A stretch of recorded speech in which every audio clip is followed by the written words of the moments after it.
இவங்க நல்லவங்களா கெட்டவங்களான்னு கொஞ்ச நேரத்தில் என்னை யோசிக்க வச்சுட்டாங்க. என்னன்னா, இவங்க ஆல்ரெடி 2 டைம்ஸ் நம்மக்கிட்ட ப்ரௌனி வாங்கியிருக்காங்க. 3rd டைமாக வந்து கஸ்டமைஸ் பண்ணி கேட்டிருந்தாங்க. ட்ரிபிள் சாக்லேட் நம்ம யூஸ் பண்ணுவோம்ல, அது காம்பவுண்ட் வேணாம், எனக்கு ரியல் சாக்லேட் யூஸ் பண்ணி செஞ்சு கொடுங்கன்னு சொல்லியிருந்தாங்க. அவங்க கேட்ட மாதிரி நம்ம செஞ்சு அனுப்பிட்டோங்க.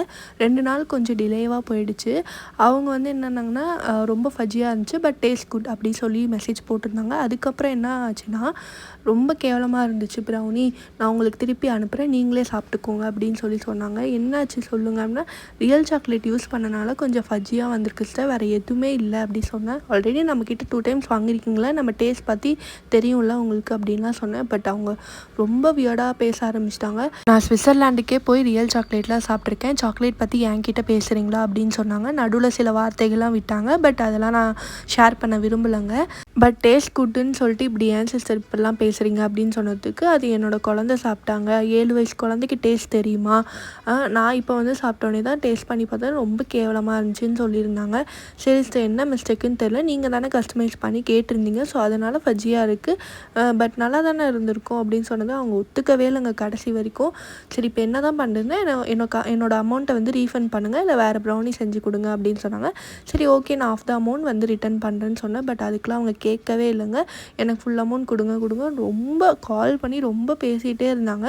கடைசியாக வந்துட்டு சாரி சிஸ்டர், நான் வந்து ப்ரௌனி இப்படி ரிசீவ் ஆனதும் ஒரு டென்ஷனில் பேசிட்டேன் அப்படின்னு சொல்லியிருந்தாங்க.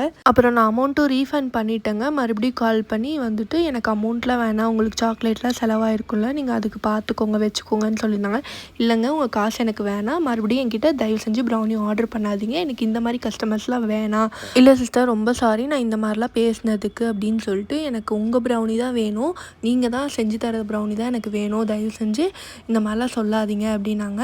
இல்லைங்க, நீங்கள் எவ்வளோ ஹர்ட் பண்ணுற மாதிரிலாம் பேசியிருக்கீங்க, பட் என்னால் முடியல, இந்த மாதிரி கஸ்டமர்ஸ்லாம் நான் ஹேண்டில் பண்ணதே இல்லை, பட் நீங்கள் ரொம்ப வார்த்தையெல்லாம் விட்டுட்டீங்க, என்னால் ஹர்ட்டிங் தாங்கவே முடியல, அதனால் நீங்கள் வேறு இடத்துல ஆர்டர் பண்ணி சாப்பிட்டுக்கோங்க அப்படின்னு சொன்னேன். நான் ஹர்ட் பண்ணியிருந்தா சாரி, கோவத்தில் பேசிவிட்டு எதுவும் மனசில் வச்சுக்காதீங்க, I really love your brownies அப்படின்லாம் மெசேஜ் பண்ணியிருந்தாங்க. அப்புறம் 2 டேஸ்க்கு அப்புறம் எனக்கும் மனசு கேட்கலங்க, மறுபடியும் அவங்களுக்கு ப்ரௌனி வந்து ப்ரிப்பேர் பண்ணி சென்ட் பண்ணியிருந்தேன். பட் அவங்களுக்கு தெரியாது, அவங்க ரிசீவ் பண்ணிட்டு சூப்பராக ரிவ்யூ வந்து ஷேர் பண்ணியிருந்தாங்க. அதுக்காக ஆஃப் த அமௌண்ட்டும் வந்து பே பண்ணிட்டாங்க.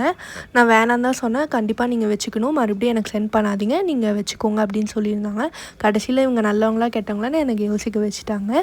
உங்களுக்கு இதே மாதிரி ப்ரௌனி வேணுன்னா ஸ்க்ரீனை நமக்கு வாட்ஸ்அப் பண்ணி டீட்டெயில்ஸ் வாங்கிக்கோங்க. பாய், நாளைக்கு பார்க்கலாம்.